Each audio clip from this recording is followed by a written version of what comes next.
दोस्तों देखिए, जो तूफान है उसका असर राजस्थान में भी देखने को मिल रहा है। और दक्षिण राजस्थान की बात करें तो उदयपुर शहर जो है वो सबसे पहले इस तूफान से इफेक्ट होते हुए देखा जा सकता है। लेकिन इन सभी के बीच की यदि हम बात करें तो रिसर्च है वो भी लगातार देखी जा रही है।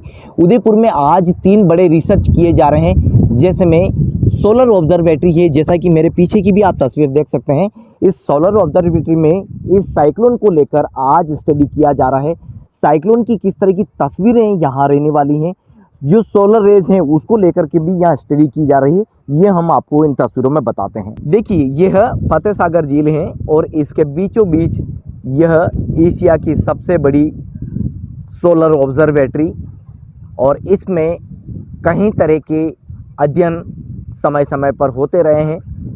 इस सोलर ऑब्जर्वेटरी में आज इस तूफान के बीच की यानी कि जो सूर्य की किरणें हैं उनका विशेष अध्ययन किया जा रहा है। दिन भर इसके अध्ययन को लेकर वैज्ञानिक जुटे हुए हैं और पानी के बीचों बीच इस सोलर ऑब्जर्वेटरी को आप देख सकते हैं। बताया ये जाता है कि जिस तरह का मौसम होता है उसको लेकर यहाँ प्राप्त होने वाली सूर्य की किरणों का अध्ययन किया जाता है। जब पूरे देश में इस तूफान की चर्चा है, ऐसे में वैज्ञानिक भी अपने रिसर्च को लेकर लगातार जुटे हुए हैं।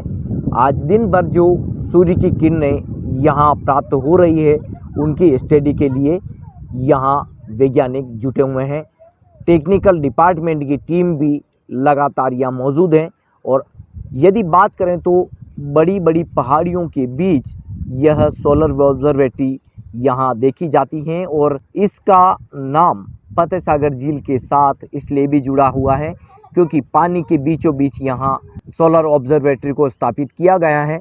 इसका इतिहास भी इस झील के साथ ही लगातार चर्चा में रहता है। पर्यटन की दृष्टि से भले ही यह झील बेहद खूबसूरत हो, लेकिन इस तूफान की दस्तक के बाद जिस तरह की यहाँ जो तस्वीरें देखी जा रही है उससे यह साफ हो जाता है कि आज वैज्ञानिकों को जो कुछ अध्ययन मिल रहा है यह आने वाले कहीं रिसर्च में काम आने वाला है। एक तरफ सज्जनगढ़ फोर्ट दिखाई दे रहा है तो वहीं दूसरी तरफ यहाँ की ये पहाड़ियाँ भी आज पर्यटन की दृष्टि से बेहद खूबसूरत देखी जा रही है। वहीं ऊपर की तरफ यदि बात करें तो नीमच माता, जो कि मेवाड़ की वैष्णो देवी के रूप में लोग इसे आस्था और सदा के तौर पर देखते हैं, ऐसे में पानी के बीच उड़ती हुई ये लहरें भी बताने के लिए काफ़ी हैं कि जब जब भी किसी भी तरह का साइक्लोन आता है तो उसका इफ़ेक्ट यहाँ किस तरह से देखा जाता है। राजस्थान के उदयपुर से सबसे बड़े तस्वीरें जो है यही हैं कि इस झील के बीच जो बनी हुई सोलर ऑब्जर्वेटरी हैं यहाँ आज विशेष अध्ययन किया जा रहा है। हालांकि आसमान में आज सूर्य देवता गायब हैं, दूर दूर तक बादल छाए हुए हैं, लेकिन जो साइंटिस्ट हैं वो इसके रिसर्च के लिए लगातार यहाँ जुटे हुए हैं। और यहाँ जो टेक्निकल रिसर्च जो डेटा उपलब्ध होने वाला है वो आने वाले कई रिसर्च में यूज़ में आ सकेगा।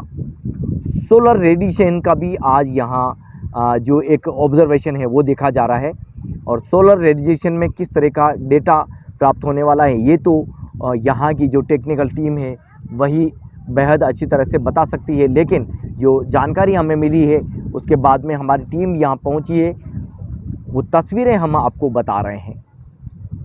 देखिए, फतेह सागर लेक पर इस सोलर ऑब्जर्वेटरी को लोग निहारने के लिए, कैमरे में कैद करने के लिए यूँ तो पहुँचते हैं, लेकिन आज इसका महत्व इसलिए भी है कि पूरे देश में इस बड़े तूफान की चर्चा की जा रही है। और बिफरजोई जिस तरह से कहर बरफा रहे हैं, लोगों के बीच में लगातार चर्चा बनी हुई है। ऐसे में यह सोलर ऑब्जर्वेटरी आज मुख्य केंद्र बनी हुई है, जहां पर इस तूफान को लेकर आज जो सूर्य की किरणें इनको प्राप्त हो रही, यानी कि आज जो डेटा रिसर्च के लिए प्राप्त हो रहे हैं उसको स्टडी के तौर पर देखा जा रहा है। इस सोलर ऑब्जर्वेटरी की तस्वीरें इसलिए भी खास हैं क्योंकि विश्व में ऐसी ऑब्जर्वेटरी बहुत कम है। ऐसे सोलर ऑब्जर्वेटरी के सेटअप पानी के अंदर बहुत ही कम देखने को मिलेंगे जहां इस तरह की रिसर्च हमें मिलते हों। अब हम आपको झील के अंदर उठ रही ये पानी की जो वेव हैं, झील लहरें हैं, उनके बारे में भी बता दें।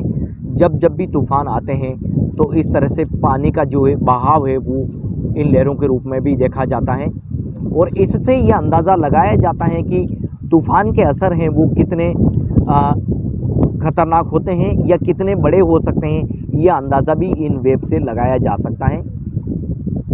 तो हमने आपको इस सोलर ऑब्जर्वेटरी की तस्वीरें बताई। यह हमारे इस लेक की भी खूबसूरती को बढ़ाता है, लेकिन एक रिसर्च की दृष्टि से किस तरह से ये अहम है, ये हमने आपको इस रिपोर्ट में बताने की कोशिश की है। दोस्तों, राष्ट्र न्यूज़ पर हम लगातार इस तूफ़ान से जुड़ी हुई हर स्टोरी आप तक पहुंचा रहे हैं और आज ये स्टोरी हमारे लिए इसलिए भी इम्पोर्टेंट है कि 12 दिनों तक जिस तूफ़ान का एक सबसे बड़ा रूप तैयार होता रहा, यानी कि धरती के जो नमी है उस पार्ट को यह तूफ़ान सोंखता रहा और ऐसे में इसने सबसे बड़ा विकराल रूप धारण किया। ऐसे में जब ये जकाऊ क्षेत्र में टकराया, इसका अंतिम केंद्र देखा गया, तो इसके बाद इसका असर जो है अब सभी तरफ देखने को मिल रहा है। हालांकि तूफ़ान दक्षिण राजस्थान से विभिन्न क्षेत्रों में इसका देखा जा रहा है असर, लेकिन उदयपुर में लगातार हल्की बारिश का दौर जारी है, आसमान में बादल छाए हुए हैं और ऐसे में इस झील के बीच में ये सोलर ऑब्जर्वेटरी में इसी तूफ़ान की आज जो एक्टिविटी है, इसकी जो रेज है, उसको लेकर भी वैज्ञानिक रिसर्च के लिए जुटे हुए हैं। देखिए, फिर बारिश का दौर शुरू हो गया है और अगली फिर रिपोर्ट के साथ में हम इस तूफ़ान की जो एक्टिविटी है उसको लेकर आपसे फिर चर्चा करेंगे। आप चैनल को सब्सक्राइब करिए ताकि हर स्टोरी कंटेंट आप तक पहुंच सकें। धन्यवाद।